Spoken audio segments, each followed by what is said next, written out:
फिर अगर थिएटर की बात की जाए तो सबसे ज़्यादा इंपॉर्टेंट चीज़ क्या होती है? वाकई में उनकी एक्टिंग। पर एक्टिंग के साथ साथ जो चीज़ लोगों को लुभाती है वो उनके कॉस्ट्यूम्स। पर क्या कॉस्ट्यूम, किस तरीके से कॉस्ट्यूम होने चाहिए, कैसे कॉस्ट्यूम होने चाहिए, वो उसकी समझ शायद लोगों को थोड़ी कम होती है। लेकिन ऐसे ही समझ को देने के लिए मैं पहुंच चुकी हूँ उत्तर प्रदेश संगीत नाटक अकादमी में, जहाँ चल रही है कॉस्ट्यूम डिज़ाइनिंग की रादर वर्कशॉप। और इस वक्त मेरे साथ है मिस्टर ललित, वो जो मुझे बताएंगे कि आखिरकार इसमें क्या चल रहा है। First of all welcome sir. Thank you ma'am. जहाँ तक कॉस्ट्यूम डिज़ाइन की बात है थिएटर के लिए, तो उससे पहले हमें बहुत लंबी साइकोलॉजिकल और फिलोसफिकल यात्रा करनी पड़ती है, वहाँ से काम शुरू होता है। ठीक वैसे ही है जैसे किसी भाषा में हम अगर कविता लिखना चाहें, स्टोरी लिखना चाहें, तो उसकी ग्रामर पहले मालूम होनी चाहिए, अल्फ़ाबेट्स मालूम होने चाहिए। तो उसी प्रकार से कॉस्ट्यूम की बात है, तो वो हमने यहाँ इन्हें सिखाया है। लाइन, कलर, टेक्सचर, मास की क्या फिलोसफी है, क्या साइकोलॉजिकल इम्पैक्ट्स हैं। उसके बाद AIIMS and objectives of costume design, elements of designing and principles of designing, ये सब जानने के बाद तब आप रियल अर्थों में इफेक्टिव कॉस्ट्यूम डिज़ाइन कर सकते हैं। तो मैं आपको दिखाता हूँ कि हमने क्या कराया है। ऐसा है, थिएटर में हम इनविजिबल को विजिबल में बदलते हैं। जो और ये इनविजिबल को विजिबल में बदलने का तरीका है लाइन, कलर, टेक्सचर, मास को समझना। जैसे आप ये देख रहे हैं, ये लाइन्स के डिफरेंट पैटर्न्स हैं। हम यूनिट वाइज लाइन्स पर काम करते हैं, डायगोनल, हॉरिजॉन्टल और वर्टिकल, सर्कुलर।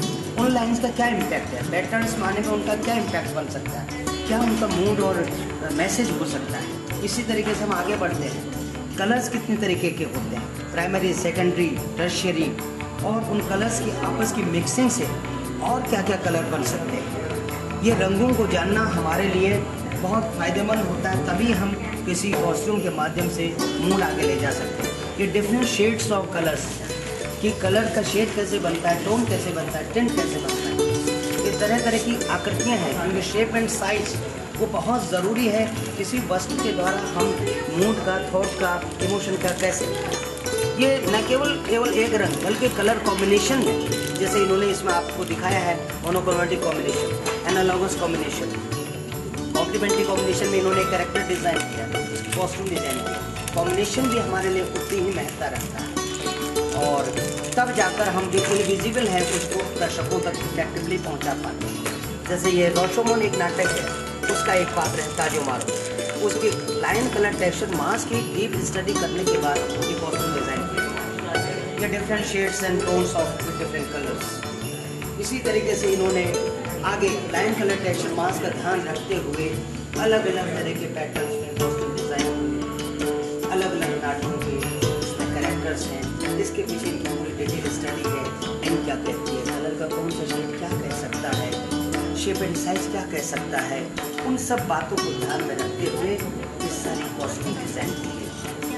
अब ये कितना परफेक्ट हुई है, कितना नहीं हुई, ये बात अलग है, लेकिन इन लोगों के दिलो दिमाग में हमने एक फिलोसफिकल, साइकोलॉजिकल एटीट्यूड को पैदा किया है, जिसकी वजह से आगे ये बहुत इफेक्टिव और क्रिएटिव काम कर सकेंगे कॉस्ट्यूम डिज़ाइन की फील्ड में। ये जस्ट फैशन डिज़ाइनिंग नहीं है, तो फैशन डिज़ाइनिंग में हम थॉट या इमोशन को कन्वे नहीं करते, लेकिन नाटक में या किसी स्टोरी में या टेलीविज़न में या फिल्म में स्टोरी के माध्यम से मनोवैज्ञानिक इम्पैक्ट क्या पड़ता है, जिसकी वजह से कोई चीज़ दिखाई पड़ती है, लाइन, कलर, टेक्सचर, मास, उसी की डिटेल स्टडी है।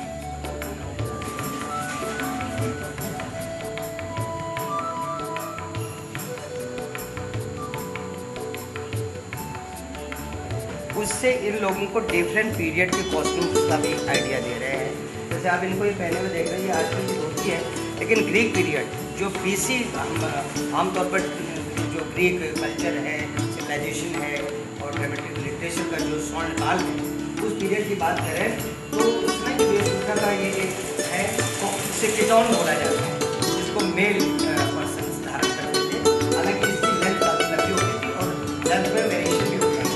ये किटॉन क्या इसका पैटर्न होता था, कैसे ये इसका इम्प्रेशन आता था, कैसे क्या लुक आता था, उसके लिए हमने ये बताया। अब हम आगे बढ़ते हैं। आप देख रहे हैं हमारी इस तरफ जो है ये जो रोमन पीरियड, ये बाहर का जो वस्त्र से इंडिया का क्लासिकल टाइम में या मैथोलॉजिकल टाइम में उत्तरी हुआ करता था। ये रोमन पीरियड में ये वस्त्र होता था जो ह्यूमन हाइट के 3 गुना बड़ा होता था, 18 फीट लगभग होता था। इसे टोगा पूरा बोला जाता है और शॉर्ट में हम लोग इसे टोगा बोलते हैं रोमन पीरियड में। तो जूलियस सीजर में एक सीजर फ्लेम है और एक ब्रूटस। तो ये 2 कैरेक्टर्स के हम कॉस्ट्यूम डिजाइन कर रहे हैं और ये अभी आधा तैयार हुआ है, दिखाया जा रहा है। भाई यहाँ पे आके मेरे ज़्यादा कुछ तो नहीं, लेकिन कुछ हाँ जी हाँ, कुछ तो सीख लिया है कॉस्ट्यूम के बारे में। अब मुझे पता है कि किस टाइप की कॉस्ट्यूम होती थी पुराने ज़माने में और किस टाइप की कॉस्ट्यूम कहाँ यूज़ होनी चाहिए। भावना कपूर, thenewsbond.com, लखनऊ।